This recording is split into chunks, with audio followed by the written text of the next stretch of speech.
ओम नमो भगवते वासुदेवाय नमः. हर हर महादेव. ओम श्री महालक्ष्मी नमः. नमस्कार मैत्रिणींनो. बघा, अधिक मास 2026 दीपदान. असे करा व इथेच करा, 3 पिढ्यांचा उद्धार, पितरांना सद्गती. 19 वर्षानंतर हा योग अकाल मृत्यू तोडतो.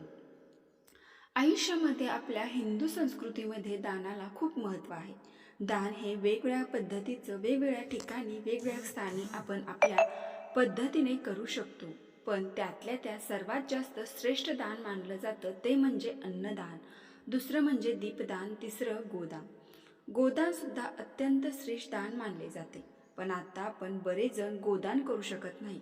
सुवर्णदान हे सुद्धा अत्यंत श्रेष्ठ मानलं जातं, पण ते सुद्धा आपण करू शकत नाही. अन्नदान आणि दीपदान या ज्या गोष्टी आहेत त्या आपण प्रत्येकजण अगदी सहजतेने करू शकतो. आणि महर्षी वशिष्ठ ऋषी म्हणतात, जो दीपदान करतो त्याला मोक्षाची प्राप्ती होते. चातुर्मासात, अधिक मासात, श्रावण महिन्यात, कार्तिक महिन्यात दीपदान केल्याने भगवान विष्णूंची कृपा आपल्यावर प्राप्त होते. बघा, आपण प्रत्येकजण पैशाच्या मागे पळतोय, म्हणजे माता लक्ष्मीच्या मागे पळतोय आणि पैसा पुढे जातोय. का तर माता लक्ष्मी चंचल आहे, ती स्थिर नाही. तर माता लक्ष्मीला स्थिर ठेवण्यासाठी, आपल्या घरामध्ये पैसा स्थिर ठेवण्यासाठी आपण भगवान श्रीहरी, श्री विष्णूंची उपासना करायला हवी. त्यांना प्रसन्न करून घ्यायला हवं. कारण भगवान विष्णू प्रसन्न झाले, भगवान श्रीहरी विष्णू स्थायी स्वरूपामध्ये आपल्या घरात विराजमान झाले, तर माता लक्ष्मी जिथे भगवान श्रीहरी विष्णू असतात तिथे स्थान सोडून कधीही जात नाही. त्यामुळे भगवान श्रीहरी विष्णूंच्या कृपेसाठी या अधिक महिन्यामध्ये दीपदान करायला हवं.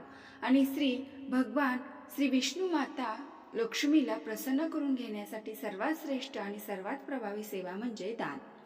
त्याचबरोबर या अधिक महिन्यात हरिहरेश्वरांची म्हणजे भगवान श्री हरिविष्णू बरोबर भगवान शिवशंकरांच्या मंदिरात सुद्धा दीपदान केल्याने आपल्याला शिवलोकाची प्राप्ती होते. आता हे दीपदान कोणीही करू शकतं, म्हणजे आपण स्वतः, पुरुष, स्त्री, वयस्कर व्यक्ती, लहान मुले, विवाहित आहात, अविवाहित आहात, अगदी कोणीही हे दान करू शकतं. दीपदान केल्याने सुवर्ण दान केल्याचे पुण्य मिळते. एक तुपाचा व एक तिळाच्या तेलाचा दिवा जर आपण दान केला तर अश्वमेध यज्ञ केल्याचे पुण्य आपल्याला मिळतं. त्यामुळे शक्य असेल तर अधिक मासामध्ये अशा प्रकारे आपण दीपदान करू शकतो. आता हे दीपदान करण्यासाठी कोणती वात वापरावी, किती वाती वापराव्या, फुलवात वापरावी की लांब वात वापरावी, तुपाचा दीपदान करावं की तेलाचं दीपदान करावं, दीपदान कुठे करावे, दीपदान हे फक्त अधिक मासामध्ये करावं की रोज करावं, अशा या तुमच्या सगळ्या प्रश्नांची उत्तरे या एका व्हिडिओमध्ये आपल्याला मिळणार आहेत. आपण या अधिक मासात अनेक मंत्र स्तोत्र म्हणतो, तर मंत्र स्तोत्र म्हणताना बऱ्याच वेळा आपले उच्चार चुकतात. आपल्याला संस्कृत म्हणता येत नसल्यामुळे आपण कधी चुकीचं म्हणतो, कधी बरोबर म्हणतो, कधी न कळत उच्चार चुकतात. तर ते उच्चार आपण स्पष्ट व्यवस्थित पठण करायचे आहेत. आपल्याला पितृदोष, कालसर्पदोष असतात, ते दोष नष्ट करण्यासाठी या अधिक मासामध्ये किंवा या श्रावणामध्ये कोणत्याही मंदिरामध्ये दीपदान केल्याने दोष आहेत तो आपला नष्ट होऊ शकतो. नदीच्या तीरावर दीपदान केल्याने पिंडदान केल्याचे पुण्य मिळते. पितरांना सद्गती प्राप्त होते व पितृदोषाचा जो त्रास आहे, पितृदोषामुळे आपल्या आयुष्यामध्ये जे अडचणी आहेत त्या कमी होऊ लागतात. वर्षभर एखाद्या मंदिरामध्ये जर आपण दीपदान केलं, संकल्पयुक्त सुख समृद्ध ऐश्वर्याची प्राप्ती आपल्याला होऊ शकते. या अधिक मासाची सुरुवात ही 15 मे 2026 ते 16 जून 2026 पर्यंत असणार आहे. अधिक मासामध्ये आपल्याला दीपदान करायचं आहे. अधिक मासातील सर्वात श्रेष्ठ दान म्हणजे दीपदान आपण करतोय, तर ते दीपदान कुठे करायचं आहे? दीपदान हे आपण आपल्या मंदिरामध्ये करू शकतो. आजूबाजूला जिथे कुठे कोणतेही मंदिर असू द्या, त्या मंदिरामध्ये करू शकतो. आता मी अधिक मासामध्ये महादेवांच्या मंदिरात करणार आहे. आता जवळपास कुठेही देवीचे मंदिर असेल, महादेवाचे मंदिर असेल किंवा देवी देवतांच्या मंदिरामध्ये बाहेर महादेव वगैरे आहेत, सगळे मी त्या महादेवासमोर दीपदान करणार आहे. आता आपण रोज हा दिवा लावतो तेव्हा 2 वातीचा एक बनवून तो दिवा प्रज्वलित करतो. मग अधिक मासात असं करायचं का? तर नाही. अधिक मासामध्ये 33 वाती घ्यायच्या. उभ्या ज्या वाती असणार आहेत त्या 33 वाती घ्यायच्या. त्यातील 33 वातीचा एक वात करायची, म्हणजे एक ज्योत, आणि रोज 33 वातीचा एक वात, 33 वातीची एक वात, 33 वातीची एक वात, असे दीपदान आपल्याला करायचं असते. असे दिवे आपल्याला प्रज्वलित करायचे असतात. पण तुम्हाला आता हे शक्य नसेल. पण हे बघा, 33चे एक बंच या वाती बनवण्यासाठी खूप आधीपासून तयारी करावी लागते. माझ्या घरामध्ये तर मी हे बनवण्यासाठी अगदी दीड महिन्यापासून सुरुवात होत असते. पण तुम्हाला असं आता शक्य झालं नसेल किंवा आता बनवणे शक्य नसेल तर विकत पण वाती मिळतात. त्या आणायच्या, त्या 33 वाती जोडायच्या, त्याचा बंच करायचा, अशा पद्धतीने सुद्धा बनवून ठेवू शकता. हे शक्य नसेल पण दीपदान तर करायचं आहे. मग अशा वेळेला 33 वातीची एक वात बनवायची आणि या अधिक मासामध्ये फक्त एक वेळा दीपदान सुद्धा करू शकता. तर आम्ही काय करतो, रोज 33 वेळा, म्हणजे अधिक महिना सुरू झाल्यापासून संपेपर्यंत रोज 33 33 33 अशा 33 वाती लावणार. तुम्हाला एवढे शक्य नाही, एवढ्या वाती बनवणं शक्य नाही, तर अधिक महिन्यामध्ये कोणतीही वारी तुम्हाला जेव्हा वाटेल तेव्हा फक्त 33 वातीचा एक दिवा प्रज्वलित करू शकता. ते सुद्धा आपल्याला खूप मोठ्या प्रमाणामध्ये पुण्य प्राप्त होते. तुम्ही अधिक मासामध्ये रोज एक वेळा, 2 वेळा, 5 वेळा, 11 वेळा अशा पद्धतीने सुद्धा दीपदान करू शकता. असं काही नाही एवढ्याच काउंटमध्ये केलं पाहिजे असं काही नाही. आपल्या पद्धतीने आपल्याला जसं शक्य होईल त्या पद्धतीने करायचं आहे.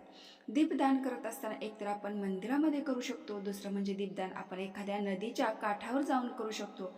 या 2 गोष्टी आता मी महादेवाच्या मंदिरामध्ये करणार आहे. पण आता बऱ्याच जणांना मंदिरामध्ये सुद्धा शक्य नाही आणि नदीकाठी सुद्धा जाऊन दीपदान करणं शक्य नाही. मग अशा वेळेला तुम्ही काय कराल, तर अशा वेळेला आपल्याला घरामध्ये तुळशीजवळ किंवा बेलपत्राचं वृक्ष असेल तर त्या वृक्षाखाली किंवा आपल्या देवघरासमोर सुद्धा आपण दीपदान करू शकतो. पण बघा, जेव्हा आपण आता मंदिरामध्ये करतोय किंवा नदीच्या काठी करतोय तर तिथे आपण तो दीपक ठेवून येतोय, तिथे तो दीपक आपण तिथे प्रज्वलित करतोय. मग हे झालं खरं दीपदान. जेव्हा आपण आपल्याच घरामध्ये दिवा लावतोय तर ते दीपदान होतं आहे का, तर होत नाही. मग कशा पद्धतीने आपण आता हे दीपदान करायचं, घरी जेव्हा आपण तुळशीजवळ किंवा देवाजवळ किंवा बेलपत्राच्या वृक्षाजवळ किंवा वडाच्या झाडाखाली किंवा औदुंबराच्या वृक्षाखाली जर ते आपण दीपदान करतो तेव्हा त्याच्यामध्ये दिवा आणि दीपदान करण्यासाठी दिवा कोणता घ्यावा हे सर्वात महत्त्वाचं. तुम्हाला ज्या धातूचा हवा आहे त्या धातूचा दिवा तुम्ही घेऊ शकता. तुम्ही पितळेचा घेऊ शकता, स्टीलचा घेऊ शकता किंवा मातीचा बनवू शकता, कणकेचा बनवू शकता. तुमचं मन काय सांगतं त्या पद्धतीचा दिवा बनवू शकता आणि त्याचं दीपदान करू शकता. आता 30 दिवस रोज तुम्हाला दीपदान करायचं आहे. जो निरांजन घेतलेला आहे तो एकच ठेवायचा आहे. वाती बदलायचा असं करायचं का, तर नाही. 30 दिवस रोज आपल्याला नवीन दिवा घ्यायचा आहे. आता मंदिरामध्ये आपण जातो, मंदिरामध्ये दीपदान करायचं, तर तो दिवा घेणार आहोत, तो दिवा तिथे सोडून यायचं. परत तो दिवा नवीन वात प्रज्वलित करून तो दिवा तिथे सोडून यायचं. तिसऱ्या दिवशी नवीन दिवा नवीन वात प्रज्वलित करायचा आणि तो दिवा तिथे सोडून यायचा. अशा पद्धतीने आपल्याला करायचं आहे. आता तुम्ही घरी करणार आहात, मग कसे करायचं, रोज एक निरांजन घ्यायचं, त्याच्यामध्ये 33 वाती लावायच्या आणि तो दिवा दुसऱ्या दिवशी बाजूला ठेवायचा. दुसऱ्या दिवशी दुसरा दिवा घ्यायचा आणि 33 वाती लावायचा. जेव्हा धोंड्याचा महिना संपतो तेव्हा ते दिवे सर्व घ्यायचे आणि एखाद्या मंदिरामध्ये किंवा एखाद्या गरजू व्यक्तीला किंवा एखाद्या गुरुजनांना हे दिवे आपण दान म्हणून देऊ शकतो. आता तुम्हाला अधिक महिन्यामध्ये संपूर्ण महिनाभर दिवा प्रज्वलित करायचा नाही, तर कुठलाही एखाद्या दिवशी एक निरांजन घ्यायचं, त्याच्यामध्ये 33 वाती लावून तो दिवा प्रज्वलित करायचा आणि अधिक महिना संपल्यानंतर ठरल्याप्रमाणे जिथे दान करायचं तिथे दान करायचं. जिथे शक्य असेल तिथे आपण ते दान करायचं आहे. आता दीपदान करतानाही एक पद्धत आहे. दीपदान करताना मग तो डायरेक्ट फक्त ठेवला, त्याच्यामध्ये वाती टाकल्या आणि तो दिवा लावला असं का नाही. दीपदान करताना तुम्ही तुपाचा सुद्धा करू शकता आणि तुम्ही तेलाचे सुद्धा करू शकता. सुरुवातीला जर तुम्ही तुपाचं केलं तर महिनाभर तुम्ही तुपाचं करू शकता किंवा 5 वेळा 1 वेळा करणार असाल तर तुपाचा करा. आणि सुरुवातीला जर आपण तेलाचे केलं तर पूर्ण महिनाभर जेवढे दिवस तुम्ही दीपदान करणार आहात तेवढे दिवस तुम्ही तेलाचे निदान करू शकता. कारण दीपदान करताना सुरुवातीला संकल्प करणं गरजेचं आहे. संकल्प कसा करावा हा व्हिडिओ आपल्या चॅनलवरती आहे, तो तुम्ही बघू शकता आणि तशा पद्धतीने संकल्प करून आपण हे दीपदान करू शकतो. दीपदान करताना जिथे कुठे आपण करणार आहोत तिथे सुरुवातीला थोड्याशा अक्षता ठेवायच्या. अक्षता शक्य नसतील तर एखाद्या झाडाचं पान, एखादी प्लेट, काही म्हणजे त्याच्या खाली आसन आपल्याला द्यायचं आहे. त्यानंतर त्या निरांजनला, त्या वातीला थोडंसं कुंकू, हळद आपल्याला लावायचं आहे. त्यानंतर तो दिवा प्रज्वलित करायचा आहे आणि त्यानंतर साखरेचा, खडीसाखरेचा, कशाचा तरी नैवेद्य आपल्याला तिथे ठेवायचा आहे. आणि त्यानंतर एखाद्या फुलाने किंवा एखाद्या आंब्याच्या पाण्याने आपल्याला त्या दिव्याभोवती पाणी फिरवायचं आहे. म्हणजे आपण हे दान केलेले आहे, दीपदान केलेले आहे. या पद्धतीने आपल्याला दीपदान करायचं आहे. आता हे दीपदान सकाळी करावं की संध्याकाळी करावं? आता बघा, दीपदान हे सकाळी आणि देवपूजा झाली की मंदिरामध्ये जाऊन किंवा नदीमध्ये जाऊन दीपदान केलं तर खूप उत्तम आहे, सर्वात उत्तम. पण बघा, हे शक्य नाही. आता मला दीपदान करायचं, पण रोज मी फक्त सकाळी जाऊन त्याच वेळेमध्ये जाऊन मला हे शक्य होणार नाही. तर मी माझं स्वतःचं सांगते, मी दीपदानाची सेवा तर करणारच आहे, पण सकाळी किंवा संध्याकाळी जेव्हा मला शक्य होईल. समजा मला 4-5 दिवस मला सकाळी शक्य झालं, सकाळीच करणार. परत मला संध्याकाळी वाटलं आता मला सकाळी जमलं नाही, संध्याकाळी करायचं, जो प्रदोष काळ असतो त्या वेळेला जाऊन मी करणार, पण करणार. सकाळी करणार किंवा संध्याकाळी प्रदोष काळीमध्ये करणार, पण करणारच. असं आपल्या वेळेनुसार आपल्याला थोडंसं करायचं आहे. पण तुम्हाला जर शक्य असेल तर सकाळी सकाळी देवपूजा झाली किंवा सूर्योदयाची जी वेळ असते किंवा संध्याकाळी सूर्यास्त प्रदोष काळाला जो वेळ असतो यावेळी दीपदान करणं अतिउत्तम मानलं जातं. दीपदान करताना आपल्याला रोज वेगळे वेगळे निरांजन घ्यायचे आहे. तुम्हाला ते शक्य नसेल तर आपण एकच निरांजन घेऊ शकतो. जो पण कोणता दिवा घ्यायचा आहे, फक्त त्यामध्ये रोज 33-33-33 अशा वाती लावू शकतो. महिन्याच्या शेवटी, अधिक महिन्याच्या शेवटी तो एकच दिवा कोणता पण घेतलेला आहे. एखाद्या गुरुजींना किंवा एखाद्या मंदिरामध्ये गरजू व्यक्तीला तुम्ही दान देऊ शकता. आता हे दीपदान आपण महिनाभर करत आहोत. पिरियड्स आले तर काय करायचे किंवा सुतक आले, विटाळ आला तर काय करायचं? पिरियड्स आल्यानंतर आपल्या घरातील जे इतर मंडळी आहेत जे ते सुद्धा हे दान करू शकतात. मी सुरुवातीला सांगितल्याप्रमाणे अगदी कोणीही करू शकतं. त्यामुळे घरातील इतर मंडळी यांना सांगितलं तरी चालेल. आता सुतक वगैरे आलं तर मग काय करायचं? मग मात्र म्हणजे दीपदान जे आहे आपल्याला थांबवायचं आहे, दीपदान करायचं नाही. आता वरती सांगितल्याप्रमाणे तुम्ही 33-33 अशा वातींचा दिवा प्रज्वलित करत आहात. तुम्ही तो महिनाभर करत असाल, एकदा करत असाल आणि जर तुम्ही तेलाचा दिवा प्रज्वलित करणार असाल तर तो लांब वातीचा दिवा बनवायचा आहे. आणि तुपाचा दिवा लावणार असाल तर त्यामध्ये आपल्याला फुलवात लावायची आहे. आणि शक्य असेल तर शुद्ध गाईचे तूप घ्यायचं आहे. शक्य नसेल तर आपल्या साधं तूप घेतलं तरी सुद्धा चालेल. फक्त तुपाच्या दिव्यामध्ये आपल्याला लांब वात लावायची नाही, तर फुलवात करून लावायची आहे. आता सगळ्यात महत्त्वाचं, जर तुम्ही संकल्प करत असाल, हे दीपदान कशासाठी करत आहात हे अतिशय महत्त्वाचं आहे.